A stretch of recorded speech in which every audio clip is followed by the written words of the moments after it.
Ei, semideus, ou aspirante a semideus, bem-vindo ao canal Locra. Eu sou Alice Monteiro, e hoje vou te apresentar a história épica de Atelfen, um universo onde deuses, monstros e profecias fazem sua vida parecer bem, normal, para ser honesto. Então, imagine só, você acorda sem memória, não sabe onde está, e, quase esqueci, seu destino pode salvar ou destruir o mundo inteiro. Bacana, né? Esse é o pesadelo, quer dizer, a aventura, de Seth, um garoto de 16 anos que, com a ajuda de Emilia Prescott e Lyanna Greythorne, encara batalhas insanas, segredos chocantes e reviravoltas de explodir a cabeça. Se você curte mitologias celtas, gregas e nórdicas, ou gosta de aventuras que envolvem sobreviver a um monte de deuses temperamentais, já manda aquele like, se inscreve no canal e ativa o sininho. Vai por mim, você não vai querer perder essa viagem. Agora segura firme, porque a história de hoje promete ser uma daquelas que te fazem esquecer que tem lição de casa para fazer. Vamos lá! Capítulo de hoje. Até onde você iria? A van rasgava a noite como uma prece desesperada, perdida em meio ao rugido ensurdecedor da tempestade. Cada relâmpago iluminava por breves instantes o contorno ameaçador do Monte Etna, uma silhueta negra contra o caos, enquanto a chuva castigava o vidro do para-brisa em torrentes incessantes. O motor parecia lutar contra a gravidade e o destino, alternando entre gemidos agudos e o resfolegar pesado nas curvas traiçoeiras da estrada sinuosa. Lyanna segurava o volante com a intensidade de quem carregava o peso de um mundo prestes a ruir.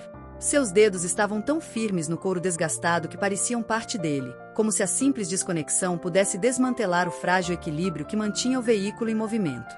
Seth, ao seu lado, mantinha os olhos fixos na escuridão à frente, mas seu silêncio era mais revelador que qualquer palavra. Sua mente vagava por um abismo mais profundo que a noite lá fora.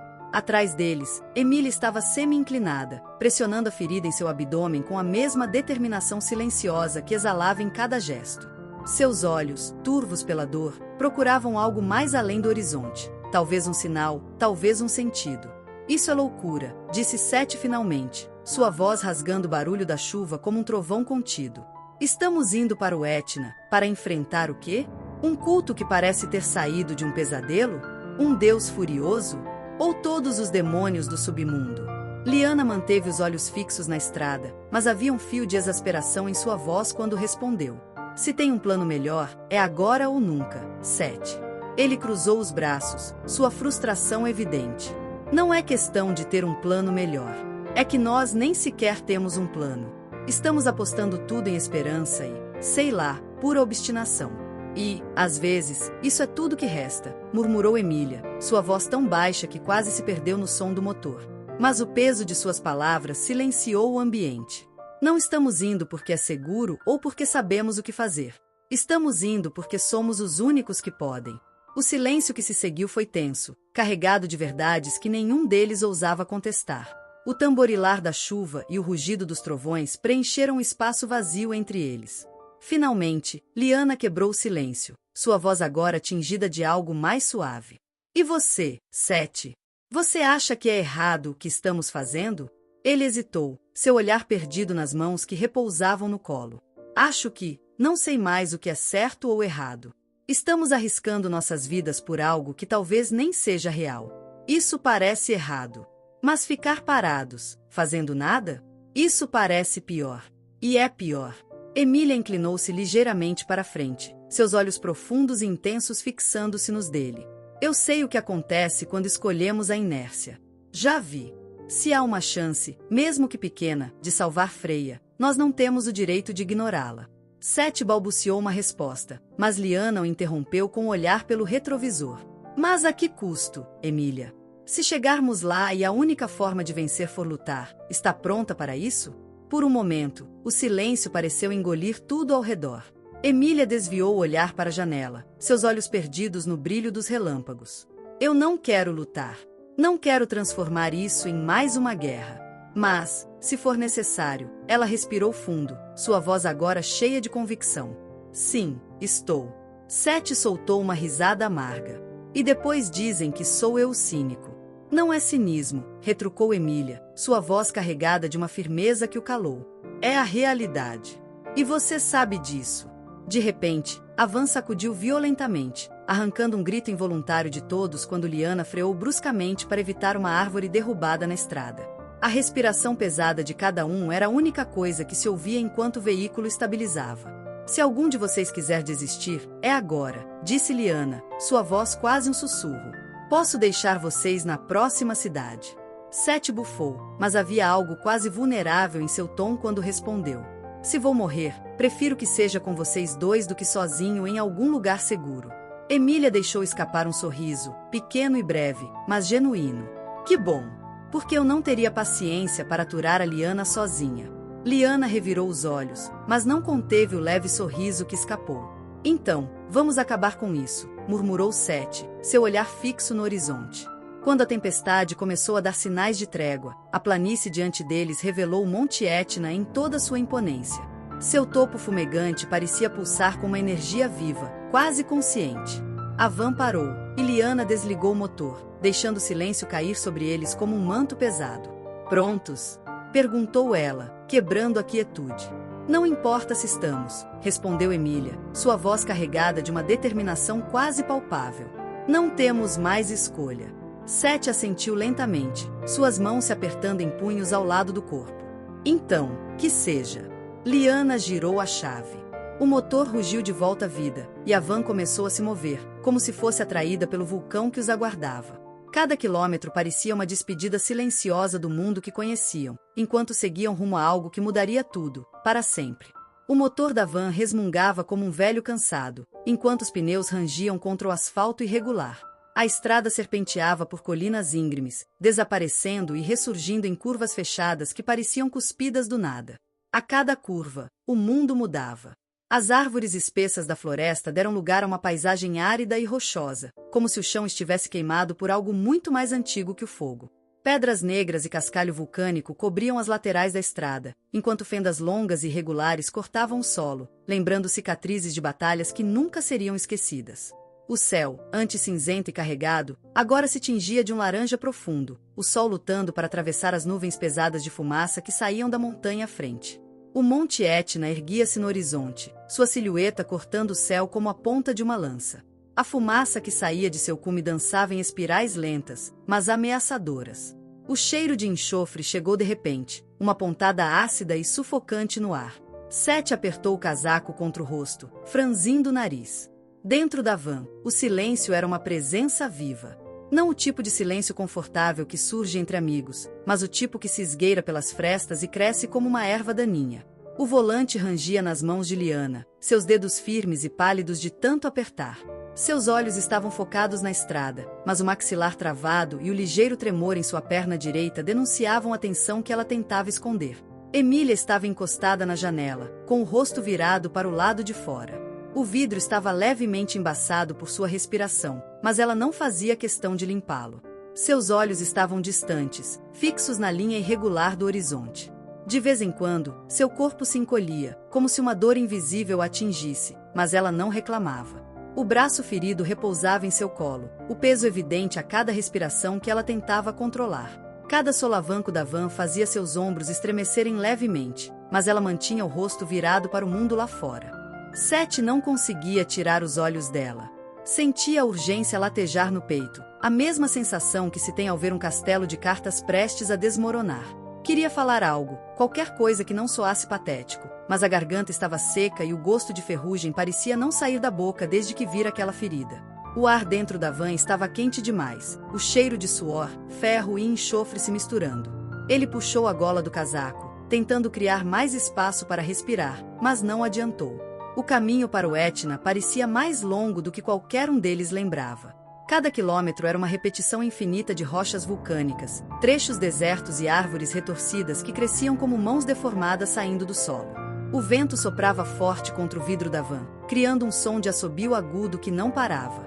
Ele se tornava parte da trilha sonora daquela jornada. Uma revoada de corvos cortou o céu acima deles, suas sombras cruzando a estrada como espectros. Sete seguiu o movimento com os olhos, o peito apertando mais uma vez. Sempre os corvos.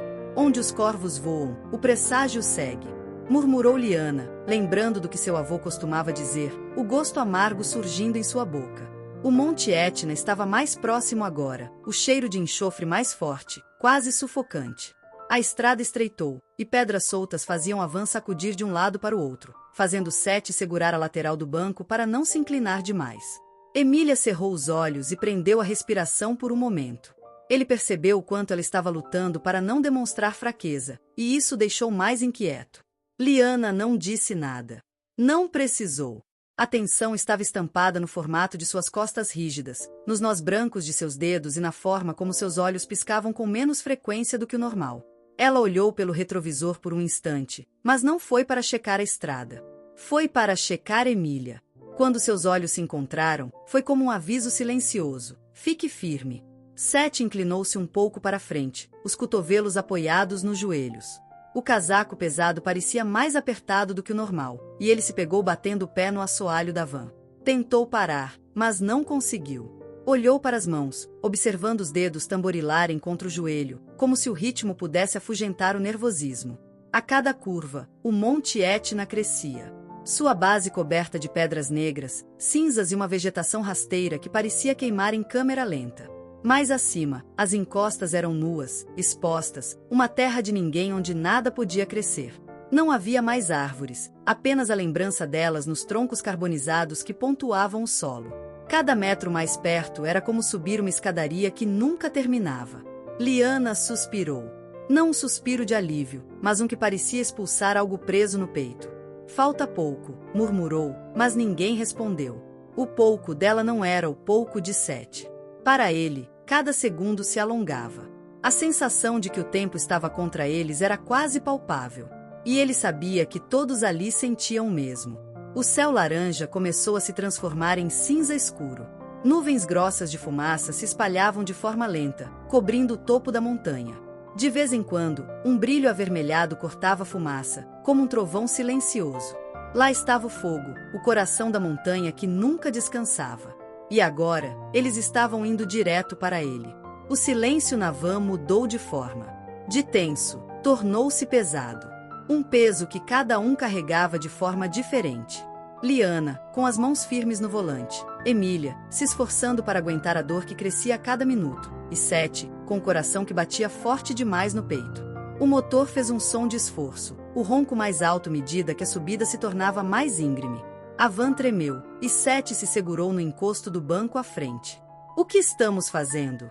Ele se perguntou, mas não disse em voz alta. Porque sabia a resposta. A fumaça à frente agora parecia mais densa. O cheiro de enxofre invadiu suas narinas, queimando levemente a garganta. Olhando para o horizonte, Sete viu o que parecia uma chuva de cinzas finas. Pequenos pontos cinzentos flutuando no ar, cobrindo o para-brisa e o capô da van. Ele estendeu a mão e viu as cinzas caírem sobre seus dedos. Não eram quentes, mas se desfaziam ao toque, manchando sua pele com uma poeira negra. Cinzas, disse ele, mais para si mesmo. Que ótimo! Ninguém respondeu. Eles não precisavam. O cheiro, o calor e o crepitar distante de rocha contra rocha eram aviso suficiente. Eles estavam perto. Muito perto. O Monte Etna, imenso e antigo, os observava. Ele não precisaria se mover para esmagá-los. Não precisava fazer nada. Bastava existir. Quanto mais avançavam, mais conscientes de que não era apenas o Monte Etna que os aguardava surgia em suas mentes. Algo mais estava à espreita. Algo que não precisava ser visto para ser sentido. Sete fechou os olhos por um segundo, tentando afastar a pressão em sua cabeça. Quando os abriu novamente, a primeira coisa que viu foi Emília. Ela estava olhando para ele, o rosto pálido, mas seus olhos tinham um brilho silencioso. Não precisaram trocar palavras. Eles tinham que continuar, mesmo que o caminho à frente estivesse coberto de fumaça e sombras. O chão tremeu sob seus pés, um tremor sutil, mas profundo, como se o mundo estivesse acordando de um sono pesado. O vento agora era um uivo constante, deslizando entre as pedras e ressoando dentro do arco de pedra como uma voz dissonante. Cinzas finas começaram a cair do céu, suaves e lentas, cobrindo o solo com uma camada de pó prateado. O cheiro de enxofre ficou mais forte, sufocante, e Sete podia sentir o gosto metálico na boca. A van atrás deles permanecia ligada, o motor ainda vibrando, mas parecia pequena e distante agora, como se já não fizesse parte do mundo em que estavam. O horizonte atrás dela era um oceano de rochas escuras e espirais de fumaça que subiam do solo rachado. O som distante de rochas desmoronando ecoava ao longe, e o céu, antes laranja, começava a se tingir de um cinza mais escuro. A luz estava desaparecendo mais rápido do que o normal. O brilho das runas aumentou novamente, uma pulsação firme, como o bater de um coração.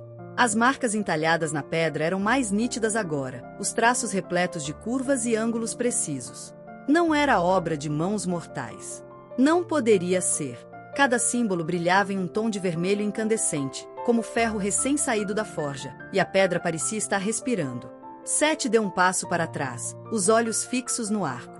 O brilho das runas refletia em seus olhos verde-oliva, e ele sentia um calafrio subir pela espinha. Ele esfregou as palmas das mãos nos jeans, mas o suor não saía. Isso não está certo. Sua voz saiu mais baixa do que pretendia, e ele detestou o quanto soou incerto. Runas não deviam fazer isso. Runas não deviam fazer muita coisa que fazem. Liana respondeu sem olhar para ele. Suas costas estavam rígidas, mas seus olhos permaneciam cravados no arco. O vento levantou algumas mechas de seu cabelo e fez o capuz de seu casaco balançar. E, no entanto, aqui estamos. Emília deu um passo à frente, o corpo curvado de forma sutil, mas Sete notou o jeito que ela segurou o braço ferido contra o estômago. Seus olhos cor de mogno se estreitaram enquanto observava as runas. Ela parecia distante, como se estivesse vendo algo que ninguém mais podia ver. Intenção, murmurou para si mesma, repetindo as próprias palavras. Não se trata só do que você oferece. Se trata de por que você oferece. Liana virou-se para encará-la, o olhar afiado. Então o que você tem em mente, gênio? Eu tô pensando. Emília passou o polegar sobre os lábios, o rosto tenso. Sangue e intenção. Não é sobre o sacrifício em si, é sobre a perda que vem com ele. Talvez não seja só físico. Talvez seja simbólico. Liana completou, um brilho de compreensão surgindo em seus olhos. Eles querem algo que você tenha medo de perder. Um silêncio denso caiu sobre eles. Não o tipo de silêncio que vem do vazio, mas o tipo que pesa sobre os ombros, apertando o peito. Sete apertou a mandíbula, encarando o arco com uma mistura de desafio e frustração. Eu odeio esse tipo de coisa. Ele cruzou os braços, os dedos batendo contra o bíceps, o olhar fixo no brilho vermelho. Ah, me deu seu maior medo e eu vou te deixar passar. Quem inventou isso merece um prêmio de pior anfitrião. Vai ficar resmungando ou vai se mover, Sete? Liana disse, mas seu tom não tinha a usual provocação. Ela estava séria agora. Ele olhou para ela e depois para Emília. Ambas o encaravam, não com julgamento, mas com expectativa. Isso o irritou mais do que qualquer outra coisa. Tá bom. Ele deu um passo à frente, balançando a cabeça como se fosse enfrentar uma briga. Eu vou primeiro, já que tá todo mundo esperando isso. Seu anel brilhou e assumiu a forma de adaga, o brilho da lâmina refletindo o vermelho das runas. Ele olhou para o próprio reflexo na lâmina por um instante. Seus olhos pareciam mais cansados do que o normal. Respirou fundo e, sem hesitar, passou a lâmina na palma da mão, mais devagar desta vez. O sangue quente escorreu por seus dedos. Ele estendeu a mão ensanguentada e a pressionou contra o centro das runas, exatamente onde Liana havia posto a dela. O sangue fresco misturou-se ao seco e às marcas que já estavam lá. Ele fechou os olhos, lembrando das palavras de Emília. Não é o que você oferece, mas por que oferece? Por que ele fazia isso? Qual era o medo que ele estava disposto a encarar? Seu coração bateu mais forte, uma batida pesada, rítmica, quase acompanhando o pulsar das runas. E foi então que a imagem veio, nítida e cruel. Emília e Liana deitadas no chão frio, os rostos pálidos, os olhos abertos e vazios. O vale em chamas e pilhas de corpos em todas as direções. Ao longe, nuvens enormes e purpúreas acumulavam-se lentamente, maciças como um exército. Relâmpagos vermelhos faiscavam dentro delas. Não se podia ver o que era, mas no meio das nuvens, uma massa negra rodopiava subindo no ar. Na escuridão, parecia haver uma forma escura, talvez humanoide, mas 1000 vezes maior, com poder e terror emanando dela. Os instintos de sobrevivência de Sete gritavam que aquilo não podia ser parado. Sentia que aquilo era o predador dos predadores, um ser no topo dos topos. Algo que fazia sua pele formigar de dentro para fora. Eu pretendo pegar de volta o que foi roubado. A voz seca e cheia de emoção ecoavam em vários tons. Alto e baixo, agudo e grave ecoou na mente de Sete. Seu timbre imitava o rugido de ondas chocando contra pedras. O vento forte chegou. Ouvia-se um assobio arquejante e agudo, às vezes aprofundando-se em um rugido grave. Quando sentiu que ia desmaiar, ouviu um estrondo profundo e assustador cortando os céus. Sete prendeu a respiração, os dedos apertando a pedra com força. Ele não queria perder mais ninguém. Não de novo. Esse era o medo. Esse sempre foi o medo. Leva isso, desgraçado, ele murmurou, os dentes cerrados. O brilho das runas explodiu. O vermelho se intensificou, ofuscante como a luz do sol atravessando pálpebras fechadas. O ar ao redor deles crepitou com eletricidade estática, levantando as cinzas do solo e fazendo os cabelos de Sete se erguerem levemente. A vibração no chão aumentou, uma batida forte e rítmica, como se um coração invisível estivesse batendo sob a terra. As runas brilharam uma última vez antes de se apagarem completamente. O arco ficou escuro, mas o ar dentro dele ondulou, como calor acima do asfalto. Funcionou. A voz de Emília era mais surpresa do que alívio. Você conseguiu. Sete soltou um suspiro longo e deu um passo para trás, os ombros relaxando um pouco. Ele olhou para a própria mão, o sangue ainda pingando da ferida. Maravilha! Agora me diz que alguém trouxe um curativo. Você é o curativo, Sete. Liana sorriu de lado, mas seu olhar permaneceu no arco. E eu sugiro que a gente se mova. Eu não gosto do jeito que isso tá nos olhando. Sete olhou para o arco e, por um segundo, teve a mesma sensação. Não era o portal que os encarava. Era o outro lado. Emília passou entre eles, os olhos fixos no arco. Sua respiração estava mais pesada, o peito subindo e descendo com esforço. Tem algo do outro lado. A voz dela era grave e baixa, mas carregada de certeza. Ela deu um passo à frente. Dá para sentir. Sete segurou o braço dela antes que ela avançasse. Espera. Ele olhou para Liana, depois de volta para o arco. Se tem algo lá, a gente devia saber o que antes de entrar. Se esperarmos, ele vai saber sobre nós primeiro. Liana passou por eles. E eu não sou de esperar para ser pega de surpresa. Sete praguejou baixo, passando a mão pelos cabelos. Ele olhou para o céu cinzento acima deles e depois para as cinzas que continuavam a cair. Ele conhecia aquela sensação. Era o mesmo frio que sentia antes de uma tempestade. Liana parou bem na entrada do arco e olhou por cima do ombro. Então, vocês vêm ou não? Emília lançou um olhar cansado para Sete, mas não disse nada. Ela se moveu atrás de Liana. Sete olhou para Van por um momento. Ela parecia tão distante agora. Ele fechou os olhos por um segundo e soltou o ar devagar. Não pense, murmurou ele.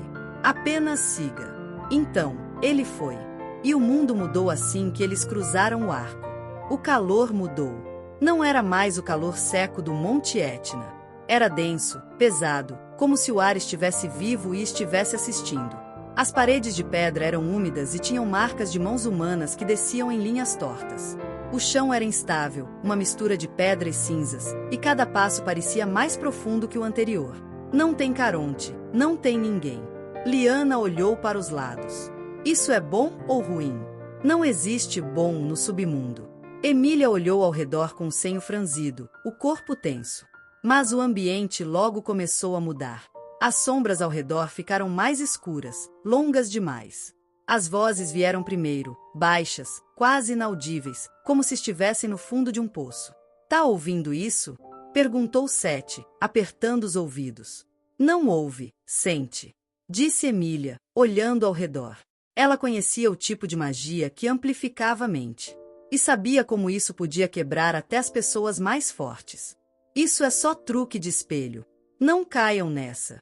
Liana não parecia afetada. Caminhava na frente, de olhos fixos no caminho, os passos firmes. Mas Sete não conseguia se concentrar. Ele via o vulto dela. Morrigan. Ela estava lá, atrás de uma das colunas de pedra, o rosto escondido na sombra. Não é real. Não é real. Ele murmurou para si mesmo, mas seus pés não se moviam. Atrás dele, Emília parou, os olhos arregalados. O corpo dela tremia, os olhos fixos em um ponto no vazio. Eles estão aqui. Liana olhou para os dois por cima do ombro, e pela primeira vez, Sete viu a dúvida no rosto dela. Vamos. Agora. A voz dela estava baixa, mas cortante. E, por alguma razão, eles obedeceram. Então, o que achou do capítulo de hoje? Digo, além do fato de que Sete parece atrair problemas como um imã de ferro celestial. Me conta nos comentários qual foi a parte que mais te deixou de queixo caído. Adoro tentar adivinhar as suas teorias, mesmo que os deuses provavelmente riam da minha cara.